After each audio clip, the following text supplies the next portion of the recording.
자, 그래서 이제 만약에 어쨌든 우리가 단기적으로 제가 예상하는 부분까지 말씀드리면 혹시라도 이 부분이 좋아져서 금리 인상폭 자체가 75bp에서 50bp로 만약에 떨어지게 되면 저는 이 종목들을 앞으로 주목을 해야 되는 시장의 분위기가 올 수도 있다라는 생각입니다. 지금 제가 제목을 일부러 안 넣어놨습니다. 안 넣어놓은 이유가 여러분들이 딱 보시면 대충 느낌이 오실까 싶어서 제가 한번 낙폭과대? 낙폭과대이기도 하고요. 네, 맞아요. 연초 이후에 낙폭 과대 순으로 제가 정렬을 한 거고 시가총액은 1조 원 이상으로 제가 정렬을 한 거예요. 왜냐하면 지금 보시면 대부분 덩치가 좀 큰 종목들, 우리가 아는 종목들이 대부분 많죠. 그렇죠. 그래서 시가총액 1조 원 이상 중에 올해 연초 이후에 많이 빠진 종목들 중으로 탑 20 종목을 제가 정렬을 해놓은 거거든요. 자, 얘네들이 성격이 뭐죠? 올 한 해 자이언트 스텝을 밟아오면서 긴축을 아주 강하게 하면서 주가가 연초부터 75% 뭐 50% 이상 많이 빠진 종목들입니다. 그러면 75bp씩 4번 올리다가 50bp로 떨어뜨리고 앞으로 약간의 속도 조절이 들어간다는 생각을 시장에서 하게 되면 연초 이후에 가장 많이 빠졌던 이들이 저는 한번 움직이는 테마가 한번 만들어질 가능성이 최근에 이미 보면 됐죠. 바닥을 좀 잡는 모습들이 지금 거래량 돌면서 나타나고 있거든요. 어제 카카오페이도 상당히 오른 것 같은데. 카카오 그룹주 전체적으로도 네. 그렇고 여기 있는 게임주들도 최근에 크래프톤도 지금 다시 지금 올라오고 있고 대부분의 종목들이 여기에서 지금 바닥에서 손바뀜이 나오면서 좀 움직이는 느낌들이 나오고 있거든요. 네. 그렇죠. 카카오페이 뭐 최근 네. 일주일 뭐 며칠 동안 한 35% 이상 올랐네. 네. 그리고 하이브 같은 경우도 이제 뭐 군에 간다라는 거 명확하게 이제는 결정이 되고 어제 같은 경우도 이제 거래량 수반하면서 한 5%인가 오르면서 꿈틀꿈틀 지금 되고 있거든요. 기회만 제가 봤을 때는 아마 노리고 있는 게 아닌가라는 생각이 좀 들어요. 저 네. 종목들에다가 그 공매도 잔량 좀 대입해가지고 네네네. 공매도가 많은 종목들은 더 그렇죠. 그 쇼커버링에 대한 이슈가 있겠죠. 네네. 그거는 내일 제가 요거 종목들 옆에 공매도 잔고까지 한번 붙여서 한번 보여드리도록. 아니 아까 네. 김인수 대표가 그 얘기 하더라고요. 네. 그 뭐냐면은 우리가 외국계 기관들만 공매도 친 게 아니라 사모 쪽에서도 아주 적극적으로 공매도 친 수익을 극대화하기 위해서 그쪽도 지금 고민 중이다. 아, 그래요. 네, 우리가 사모가 네. 그 어떻게 움직이는지가 그렇죠. 예. 뭐 가장 공격적이니까. 네, 비공식적으로 뭐 어떤 운용사라고 제가 말씀 못 드릴 거고, 숏. 예, 제가 어디를 확인해서 숏을 약간 청산을 하고 있는지에 대해서는 어디라고 말씀드리기는 그거는 그렇지. 조금 전체 그렇기 우리 때문에 그것만 네네. 알면 되니까. 네네. 그리고 그 동향은 제가 체크를 해서 알려드리도록 하겠습니다. 그래서 그 트리거가 제가 봤을 때는 이 물가지표 발표 이유가 될 것 같아요. 그래서 그 동향은 제가 체크해서 말씀을 드릴 테니까 요 관련주들이 바닥에서 한번 움직이는 부분이 앞으로 나타날지 한번 주목을 좀 해보자라는 거 말씀드리고요. 하여튼 내일 이거 불안하게 보는 쪽은 지금의 상승세가 이 지금 7자 숫자 기대하고 있잖아요, 시장은. 뭐 그런 CPI. 분들도 있는 것 같더라고요. 근데 8자가 나와버리면 네. 이 시장의 상승세는 확 꺾이는 거 아니냐 걱정하는 그렇죠. 분도 네. 많아요. 그래서 저는 사실 뭐 7일지 8일지 9일지 저는 모르겠다라고 말씀드렸는데 그 숫자 나오면 거기에 따라서 우리는 또 맞게 대응을 빨리빨리 하는 게 맞을 것 같습니다. 자, 그리고 마지막으로 오늘 이제 사모펀드 말씀드리기 전에 한 가지 더 말씀드릴 내용 중에 하나는 어제 이제 실적 발표 나온 주요 종목들 중에서 영업이 컨센서스 대비해서 훨씬 더 잘 나온 종목들 한번 추려본 거거든요. 그래서 그 부분 잠깐 한번 더 말씀드리면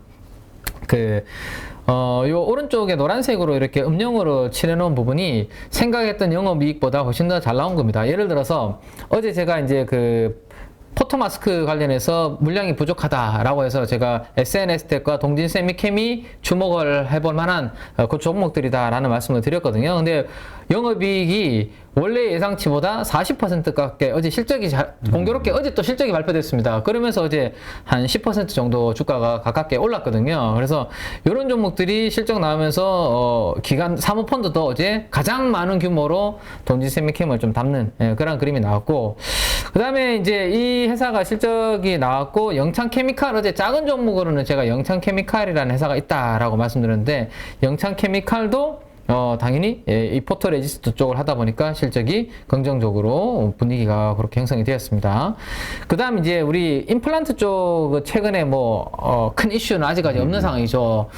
예전에 우리 중국 관련해서 막 이슈가 있었다가 최근에는 조금 주춤한 상황인데 3분기 실적까지는 어쨌든 컨센서스보다 10% 초반으로 더 생각했던 것보다 원래는 한 300억 정도 전후 예상을 했는데 340억 정도 나왔으니까 예상치보다 잘 나왔고, 그 다음 그다음에 매출액과 영업이익 성장률도 아주 큰 폭으로 성장했고 영업이익률도 임플란트 팔아서 40%나 마진 남기니까 꽤 짭짤하게 장사를 잘하고 있는 걸로 나오고 있네요. 그죠? 요 정도가 특징주 중에 하나가 있고 그다음 피팅 관련주 작은 종목들 쪽에서 하나가 나왔습니다. 이제는 또 하나 하이로코리아라는 종목이고 3천억 미만의 종목인데 이 종목도 영업이익률 성장보다 매출액보다 영업이익 성장률이 2배나 더 잘 나왔고 영업이익률 보시면 24%나 나왔어요. 이 관이음새 하나 만들어 가지고 24%만 아주 지금 영업이익률 잘 나왔고 생각했던 것보다 100%나 더 잘 나온 건데 아직까지 뚜껑을 안 여는 회사가 이제 더 큰 회사가 성강밴드, 태강. 예, 당연히 이제 우리 DK라 하이로코리아 작은 회사들이 이렇게 잘 나왔으니까 큰 회사들도 잘 나올 거니까요. 그 부분 염두에 두시면 될 것 같고 그래서 제가 어제 피팅 관련된 애널리스트 몇 분하고 통화를 좀 해보니까 하이로코리아가 과거에 영업이익률이 제일 잘 나왔을 때는 과거에 사이클 좋았을 때가 27% 정도까지 나왔던 구간이 있었다고 하더라고요. 그래서 지금 이번에 24%니까 아직까지 좀 더 뭐 과거 사이클까지 생각하면 좀 더 개선될 그런 부분 여지는 있다 정도 참고하시고 태광과 성강밴드도 좋게 나오지 않을까 정도 한번 참고를 해보시면 될 것 같습니다. 그래서 어제 요거 조금만 업데이트를 좀 해드리면 포토 마스크가 없다라는 이슈가 이제 부각이 되었고, 그래서 이제 포토 마스크의 원자재를 만드는, 블랭크 마스크를 만드는 SNS텍, 그 다음에 포토 마스크의 강강액이라는 포토 레지스트를 만드는 동진 세미캠, 이런 종목들이 좀 수혜가, 요 뉴스로 인해서 수혜를 볼 수 있다라는 이야기를 이제 어제 우리가 나눴는데, 이 포토 레지스트 관련해서 이제 간단하게만 한번 업데이트를 해드리면, 왜냐하면 이게 숫자가 앞으로도 계속 좋게 나올 수 있을 건지 이 부분에 대해서 이제 이번이 또 피크 아웃일지 그렇죠. 궁금할 수 있잖아요, 그죠? 그래서 이 부분에 대해서 설명을 잠깐만 좀 드리면, 자, 이거는 노광 공정이라고도 하고 포토 공정이라고도 합니다. 여기에서 이제 들어가는 건데, 가장 밑단에 둥근 원판 웨이퍼를 여기에 이제 두고, 노광 공정이라는 건 여기에 제가 반도체 회로를 이렇게 그리는 거다라고 말씀드렸습니다. 근데 이 회로를 우리가 그 샤프로 그리느냐 아니면 붓으로, 우리 그 붓글씨 쓰는 붓으로 그리느냐, 이거에 따라서 아주 미세 공정이냐 아니면 뭐 일반 공정이냐 나눈다. 근데 최근에 EUV로 하는 것은 샤프로 그리면 된다라고 보시면 되고, 예전 거는 붓으로 그린다. 그래서 회로가 점점점 미세화된다. 그래서 미세화되기 때문에 이 똑같은 12인치에서 반도체 칩을 더 많이 뽑아낸다. 이게 핵심인 거죠, 수율에. 자, 그런 부분으로 보시면 될 것 같고, 웨이퍼 위에다가 회로를 그리려면 그냥 웨이퍼 그리면 안 되고요. 여기에다가 강강액이라는 포토레지스트를 여기에다가 칠해줘야 된다. 이게 이제 우리 동진 세미캠이 하는 역할이다 라고 보시면 됩니다. 동진 세미캠이 이런 역할을 하고 있다라고 보면 되고, 여기에다가 이제 미세한 선을 그린 마스크를 그 위에 씌운다라고 했죠. 그 회로가 그려져 있는 게 뭐다? 포토 마스크다라고 말씀드렸습니다. 회로가 그려져 있는 마스크를 그리고, 그 다음에 이 포토 마스크를 만들기 위해 블랭크 마스크가 필요하다라고 말씀드렸고, 여기에다가 위에서 광원을 이렇게 쏩니다. 이 광원의 종류에 따라서 이 포토 레지스트의 종류도 다 바뀌는 거예요. 그러니까 여기 광원을 파장의 길이에 따라서 다 다른데요. EUV 광원, 극자외선을 쪼느냐, 아니면 뭐 DUV를 쪼느냐, 더 파장이 긴 거를 쪼느냐에 따라서 포토 레지스트의 성질이 다 바뀌어야 됩니다. 우리가 잘하고 있는 건 뭐? EUV가 아니라 그 밑에 있는 것들을 우리 동진 세미캠이 하나씩 지금 개발을 하기 시작했고, 여기까지도 지금 가려고 목표를 하고 있는 거죠, 열심히. 삼성전자가 밀어주고 있고. 그래서 요거까지도 우리가 다 잘하게 되면 동진 세미캠의 밸류에이션은 지금보다도 훨씬 더 올라가겠죠. 그래서 지금 여기서부터 순차적으로 하고 있다 정도 보시면 되고요.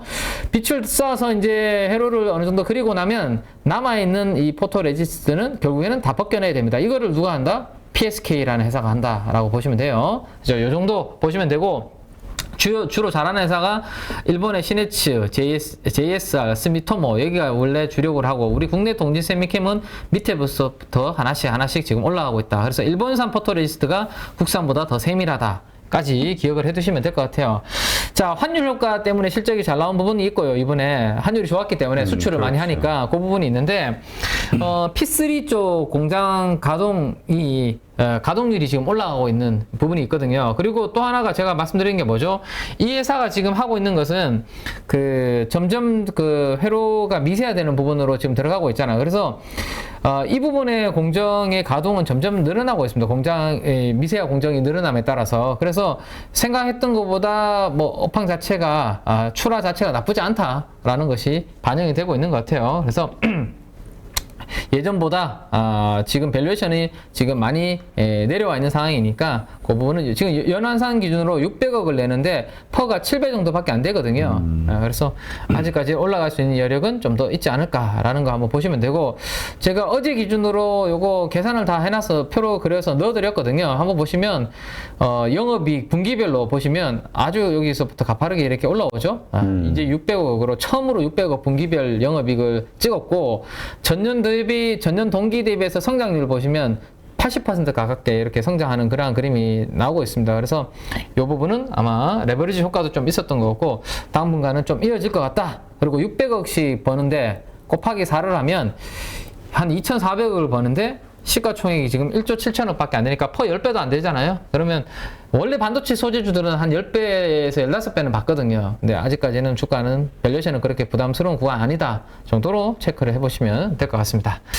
자, 뭐 조금 전에 말씀드렸던 가장 먼저 첫 번째로 동진 세미캠을 이야기해드렸죠. 동진 세미캠 한번 보시면 될 것 같고, 어제 말씀드렸으니까.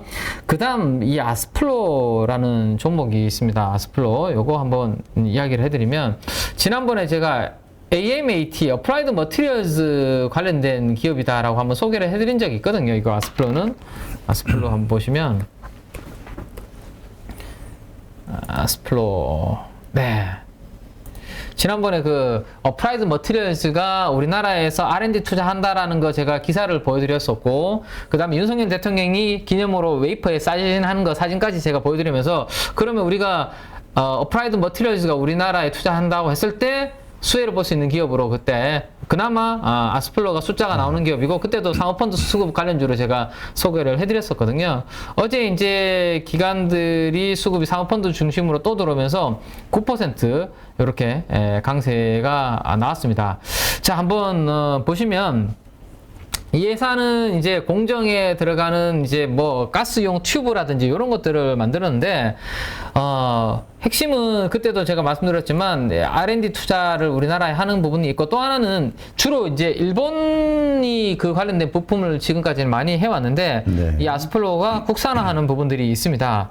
그게 있고, 또 하나는 이 아스플로가 하고 있는 그 부품들의 마진율 자체가 한 15%에서는 한 20% 정도 나오거든요. 마진도 나쁘지 않은 부분이 있고, 또 후공정이 아니라 전공정 단에 들어가기 때문에 뭐 매출은 꾸준하게 좀 나올 수 있는 그런 부분이 좀 된다라고 보셔야 될 것 같아요. 최근에 모 증권사에서 이제 나온 리포트를 보면 내년도입니다. 내년도 영업이익을 한 200억 정도로 예상을 하고 있더라고요. 그러면 뭐 시장 평균 정도 준다고 했을 때 10배를 주면 시가총액 한 2천억 정도 생각해 볼 수 있잖아요. 그죠? 네. 근데 어제 종가 기준으로 지금 시가총액이 1,400억 정도입니다. 그래서 제가 봤을 때는 사모펀드가 이 종목을 집중적으로 최근에 이렇게 다시 사고 있는 이유는 실적도 잘 나오고 있는데다가 아직까지 내년도 예상이익 기준으로 주가도 비싸지 않으니까 좀 공략을 하고 있는 게 아닌가 생각이 들고, 지금 보시면 기관과 외국인들이 이틀 연속으로 같이 쌍끌이 매수가 좀 들어오고 있습니다. 그래서 참 단기적으로 기술적 저항은 그러면 어디에 있는데 라고 생각하신다면, 거래량이 많이 터져 있는 구간이 저기 어디 있죠? 11,850원, 11,500원 여기 구간이 거래량이 많이 터져 있고 윗꼬리가 많이 달린 구간이 여기 있습니다. 그죠? 그래서 주가가 단기적으로 좀 올라가면 디마크 고점이 오늘이 11,200원 정도 되는데요. 제가 봤을 때는 11,500원 정도 전후가 단기적으로는 좀 저항 정도 역할을 할 수 있을 것 같아요. 기술적으로. 그래서 혹시라도 아스플로를 트레이딩을 좀 뭐 하신다면 11,500원 정도 전후가 단기 저항이 좀 놓여 있다 정도로 기술적으로 한번 참고해 보시면 되지 않을까 싶습니다.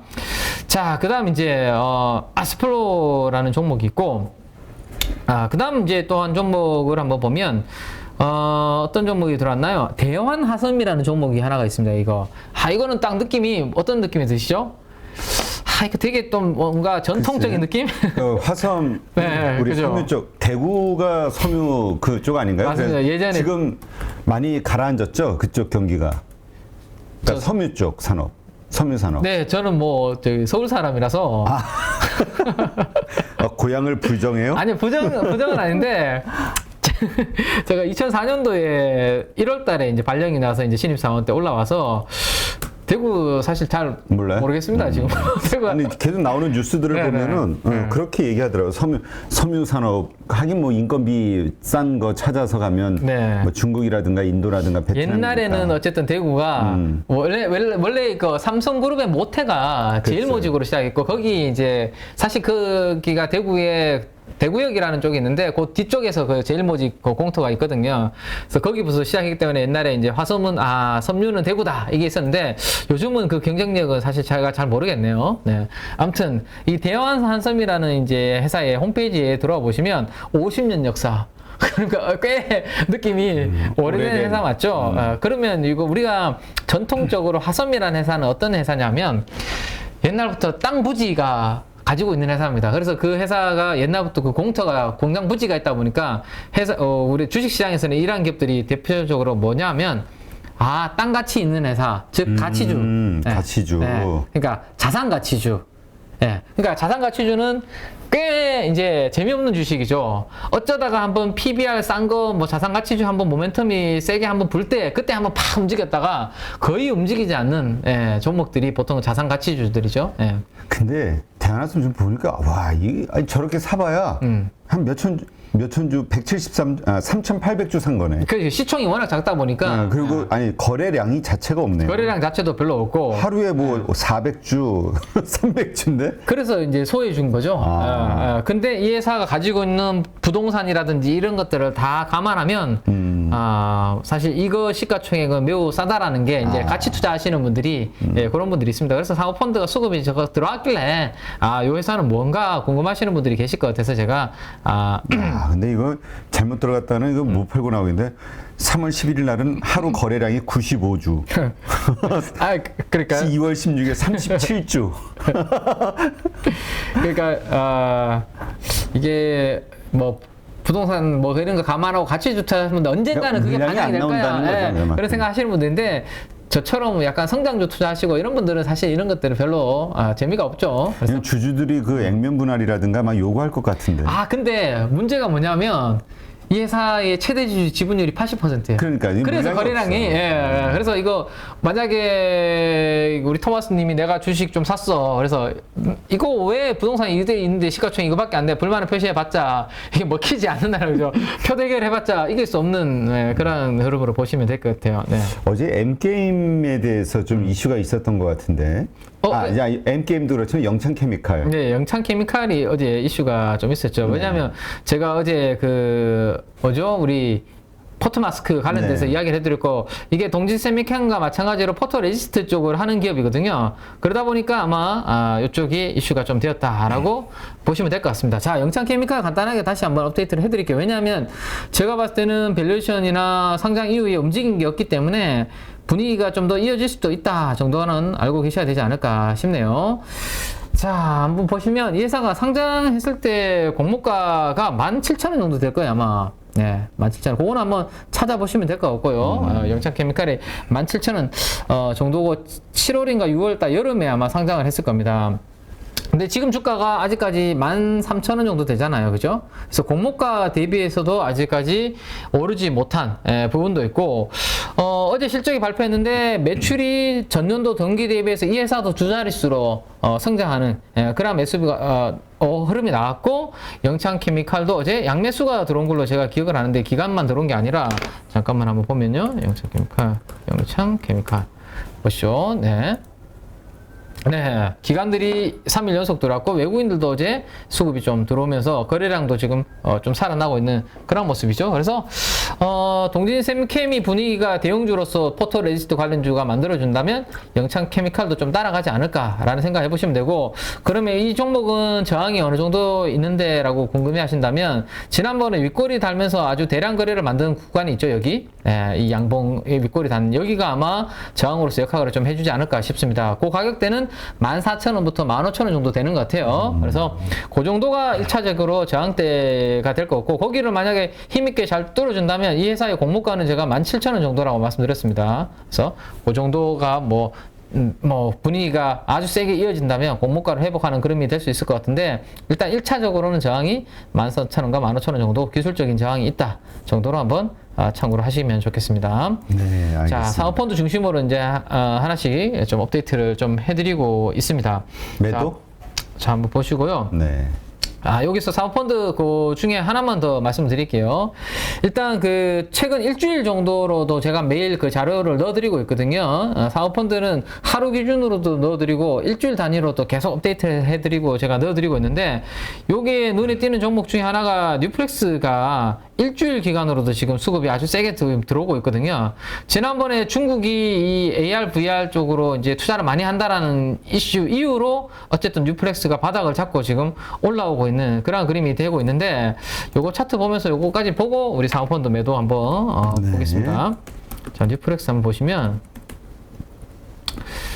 자, 이 종목이 아주 뭐죠? AR, VR 관련주 중에서는 어쨌든 가장 매출도가 높다 보니까 대장주 역할을 테마만 되면 어쨌든 대장주 역할을 좀 한다라고 보시면 되고 지난번에 200일선 뚫었다가 내려왔다가 지금 다시 어제 200일선을 좀 뚫는 그런 그림이 만들어지고 있습니다. 어제 기준으로 시가총액이 지금 이제 1,400억이네요. 1,100억 정도까지 거의 1,000억까지 떨어졌다가 다시 1,400억 정도 수준까지 좀 회복을 하는 그런 분위기가 좀 나타나고 있습니다. 자, 뭐 점점 오큘러스 퀘스트의 신제품 출시 일정이 가까워지면 가까워질수록 그 모멘텀은 좀 받겠죠. 지금 단기적으로는 중국 관련된 모멘텀을 좀 부각이 되는 것 같고요. 그 오큘러스 퀘스트라든지 또 내년도에 1분기 정도에 애플의 신제품 출시도 예정이 되어 있는데 그런 것들이 이제 가까워지면 가까워질수록 가장 여기에 매출도가 높은 뉴플렉스를 시장에서는 주목을 할 수밖에 없다라는 거 생각을 하셔야 됩니다. 자, 내년도에 이제 그러면 매출액이 어떻게 되냐? 올해는 1,500억 정도 매출액에서 내년도는 2,500억에서 3,000억 정도를 시장에서 예상을 하고 있고 거기에서 마진율 10% 곱해서 한 250억에서 한 300억 정도 이익 예상을 하고 있습니다. 그래서 200억 정도 나온다라고 예상을 하더라도 보수적으로 지금 시가총액 1,400억은 퍼는 7배 정도가 되죠. 그래서 보수적으로 봐도 주가가 그렇게 비싼 정도 수준 아니다라는 것을 생각해 보시면 됩니다. 단기적으로 제가 여기 노란색으로 표시해놓은 여기가 저항이 좀 될 것 같은데요. 3분기 실적이 좀 애매합니다. 왜냐하면 이번에 신제품 발표한 게 가격이 지난번에 제가 말씀드렸죠. 주변 기기까지 다 갖추면 한 250만 원에서 260만 원. 그래서 꽤 비싸게 나왔기 때문에 생각했던 것보다 판매가 조금 슬로우할 수 있거든요. 그래서 3분기 실적이 조금 어디로 튈지 조금 모를 수 있는 약간 불확실성이 있습니다. 그래서 뭐 나는 내년도 모멘텀까지 본다. 그러면 뭐 3분기 실적의 변동성은 관계없이 그냥 가져가셔도 될 것 같고 나는 3분기 실적의 불확실성이 좀 싫어서 혹시나 변동성이 나타나는 거 싫다면 제 생각에는 6,000원 위에서 6,500원 사이의 구간에 반등을 좀 줄 때 조금 줄여뒀다가 3분기 실적 나오고 난 다음에 다시 좀 편입해서 내년도 모멘텀 초반까지 가져가 보는 그러한 전략도 염두에 두시는 거 괜찮을 것 같다라는 거 말씀드리겠습니다. 네, 알겠습니다. 자, 거기까지 한번 보고 사모펀드 매도까지 한번 빨리 한번 보면 자, 어제 이제 매도 많이 나온 거를 보면 이틀 연속으로 요 인베스트라는 그래요? 기업 계속 매도가 나왔네요. 경동인베스트가 뭐 어디 투자를 볼까요? 했지? 저는 이런 창투사에 대해서 단기적으로 제가 안 보고 있어서 이 종목 왜냐면 이슈가 있는지 저희가 안 봤는데 이익을 내기가 참 쉽지가 않아요. 주가는 어제 많이 올랐네요. 어제 장중에 상한가 가깝게 갔었네요. 네. 우리가 매도 어제 나오는 것들을 무시 안 하고 이걸 봤었어야 되나 이러면? 기관이 어제 많이 매도했는데. 네, 기관은 이틀 연속으로 매도를 했는데 그게 바로 3호였군요. 네, 3호 매도를 했고 주가 올라오니까 또 매도를 했는데 매매 거래 정지 예고 뭐 이런 것들도 좀 있네요. 보니까 그냥 경고 종목에서 이게 투자주의 종목에서 경고 종목 뭐 이런 부분이 있어서 주가가 많이 오른 상태에서 그런 이슈가 좀 있는 것 같아요. 안 보는 걸로 하시죠. 네, 오늘 뭐. 여기 뭐 이러 있는데 네. 저 기사 광고 그 리딩방들 광고 같아요. 네. 경동 인베스트 보고만 계실 건가요? 필독하세요. 우리는 보고만 있는 걸로 하시죠. 네. 그런 찌라시까지 도는 거 보니까 네. 우리가 건드릴 만한 성격은 아닌 것 같습니다. 네. 네. 자, 매도 뭐 좋은 거 많은데 크지. 네, 그래서 사모펀드가 우리 앞에도 말씀드렸지만 2차전지 관련주들 위주로 어제 차익 실현을 조금 하고 있는 것 그러네요. 같아요. 네, 나노, 신흥, 뭐 성일 아이텍 다 2차전지 관련주죠. 그 다음에 또 뒤쪽 TCC 스틸이라든지 에코프로 뭐 이런 종목들, 세비캠, 코스모 신소재. 그래서 이 중간 선거와 관련된 불확실성이 어느 정도 좀 끝나고 나면 2차전지 관련주들이 가격 조정 이번에 좀 받고 나면 그때가 좀 싸게 살 수 있는 기회가 한번 올 수 있을 것 같은데 사실 대형주들은 별로 흔들리지도 않더라고요. LG 에너지솔루션, SDI 뭐 그러게요. 장중에 1% 정도 흔들리다가 거의 보합권 정도로 마무리하던데 싸게 살 수 있는 기회도 잘 안 주는 것 같은데 대형주들은 아무튼 이번에 인플레이션 감축 법안 중간 선거 이후에 뭔가 관련된 이슈로 2차전지 관련주들이 혹시나 가격 조정이 좀 많이 온다면 그때는 뭐 좋은 위치를 한번 잡아보는 걸로 하고 단기적으로는 오히려 저는 많이 오른 2차전지에서 IT 소부장 쪽으로 지금 어제 순환매도 돌고 그 다음에 낙폭 가대주 중국 관련된 종목들로도 어제 많이 돌았잖아요. 이렇게 도는 게 오히려 시장은 건강한 에너지가 아닌가. 너무 가는 것만 계속 가면 안 되기 때문에 뭐 그런 순환매는 나쁘지 않다라고 생각이 되네요. 네. 거기까지 일단은 뭐 사모펀드 하고 정도는 우리 네, 특징적인 거는 말씀드리면 될 것 같습니다. 그 저기에서 보니까 네. 현대해상이 좀 눈에 들어오는데 왜 뜬금없이 현대해상을 매도했을까요? 매도? 저기 현대해상 매도 나오고요. 요즘 그 금융권들이 워낙 흉해가지고 그렇죠. 뭐 전체적으로 뭐 그리고 보험은 그런 최근에 그 이슈가 있던데요.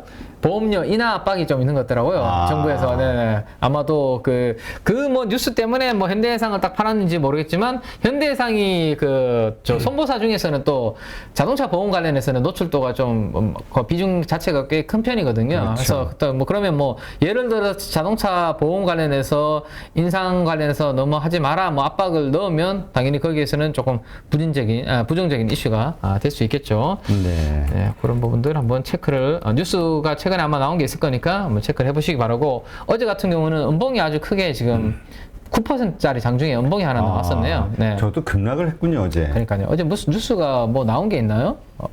딱 나왔네요. 어제 특징주로 자동차 보험료 추가 인하 소식이 나왔었네요. 뉴스로도 다 이미. 네. 그래서 제가 본 내용이 아마 돌면서 그 관련된 부분에서 실망감으로 주가를 흔들어 버렸다라고 보시면 될 것 같습니다. 누구나 1시간 안에 200개 종목에서 좋은 종목을 고를 수 있는 그런 능력을 배양할 수 있도록 제가 도와드리려고 그렇게 하고 있습니다.